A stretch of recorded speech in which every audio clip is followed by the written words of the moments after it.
A transposição do Rio São Francisco é considerada a redenção do Nordeste. E olha que o tema já é objeto de especulações desde o Império. As obras começaram no governo ainda do presidente Lula, né? Mas não no ritmo que a comunidade nordestina espera. Deputado Adail Carneiro, do PHS do Ceará, que chega à Câmara para cumprir o seu primeiro mandato, tem na transposição do Velho Chico um dos principais eixos de sua atuação parlamentar. Eu sou Paulo José Cunha e recebo o deputado Adail nesta edição do Palavra Aberta, uma parceria da TV Câmara com a Rádio Câmara. Deputado, as obras começaram, mas aí a gente já viu várias matérias, várias denúncias de paralisação. Qual é a sua expectativa em relação a essa obra que é tão importante para a comunidade nordestina? O senhor, que é do Ceará, uma das regiões mais atingidas pelas secas. A nossa expectativa é de que essas obras não parem mais. Há uma sensação de medo muito grande por conta dessa seca, essa estiagem que a região Nordeste vem passando e principalmente o nosso estado do Ceará, todos estão bastante preocupados se as águas do São Francisco... E a expectativa é de que este ano a gente tenha uma seca talvez até pior do que a do ano passado. Do que a do ano passado. E o maior reservatório de água que nós temos no Ceará, que é o Açude do Castanhão, ele encontra-se com apenas 24% de sua capacidade, aonde de um ano e meio para cá houve uma redução de 50%. Portanto, a nossa expectativa é de que essas obras que estão acontecendo a todo vapor, elas realmente não sejam descontinuadas e nós possamos, assim, até o mês de julho do ano de 2016, ter essa transposição, ter essa obra concluída, chegando aqui no sul do nosso estado do Ceará. Agora, deputado Adail Carneiro, a gente sabe que estamos entrando num governo que vai enfrentar muita dificuldade, sobretudo na área econômica. A gente já está vendo aí várias medidas de contenção de gastos, cortes, sobretudo, em áreas vitais relacionadas aos investimentos em infraestrutura, e essa é uma das obras fundamentais. Como é que o senhor está avaliando a possibilidade de retomada dessas obras a pleno diante dessas dificuldades que já se avizinham? Eu acredito que o governo federal ele possa realmente continuar esse trabalho, que eu acredito, por se tratar dessa região muito carente, com bastante dificuldade desse bem comum a todos, possa haver um consenso entre o Poder Legislativo e o Poder Executivo para que realmente haja a continuidade dessa obra. Como é que o senhor está avaliando o ritmo dessa obra? Muito antes de se falar nas dificuldades que eu mencionei, já havia essas críticas que eu falei antes sobre o ritmo muito lento com que as obras estavam sendo encaminhadas. Hoje nós contamos aí com aproximadamente 11 mil trabalhadores efetivamente exercendo essa tarefa bastante difícil. A gente vê também as máquinas funcionando a todo vapor. O senhor tem visitado essas frentes de trabalho? Tem visitado na região sul do estado, no município de Jati, onde é a entrada da transposição das águas do São Francisco. E aí, como é que o senhor avalia?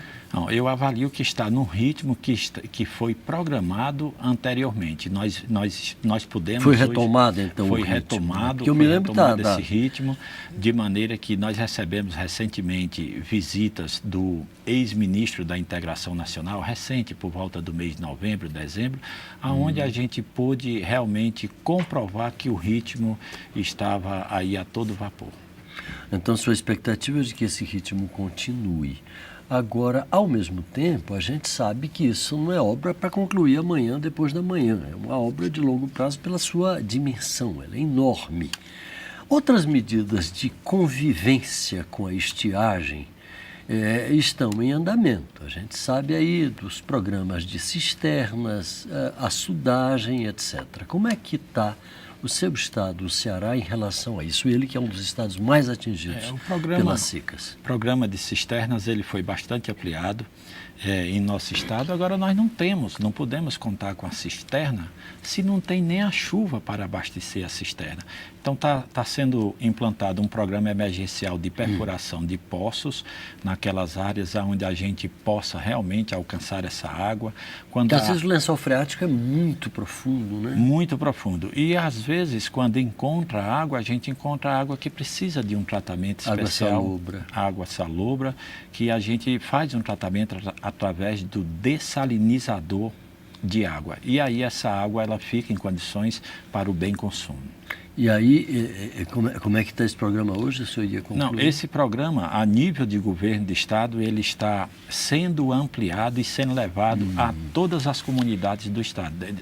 Está sendo feito essa precaução, já pensando, digamos assim, em uma descontinuidade dessa obra. Pouco antes de vir para cá, eu estava lendo o Valor Econômico, uma matéria dizendo que em algumas regiões do Piauí o escambo já está sendo utilizado como forma de negociação porque os fazendeiros, os agricultores não estão tendo recursos para poder bancar os compromissos junto aos bancos, etc, etc. Como é a situação no Ceará nesse momento? Olha, nós temos uma atenção muito especial do governo do estado voltada a essa classe. Nós sabemos que todos os levantamentos feitos anteriormente, nós contávamos que esse ano, esse último ano de 2014, fosse um ano onde as bacias hidrográficas elas pudessem ter sido reabastecidas de forma que nós tivéssemos uma tranquilidade em 2015. E nesses programas, o governo ele tem dado bastante atenção através de um órgão do governo federal, que é a CONAB, e tem dado aquela assistência necessária para que não haja o êxodo rural na mesma velocidade que houve em anos anteriores. O nosso governo está tendo esse cuidado especial com o nosso povo do sertão. Deputado, a estiagem atinge agora o sul do país. A gente está vendo aí a situação, sobretudo, de São Paulo, com os problemas do reservatório de Cantareira e todas as consequências advindas da falta de chuvas que não consegue preencher o reservatório, dando problemas de energia, dando problema de água, etc, etc.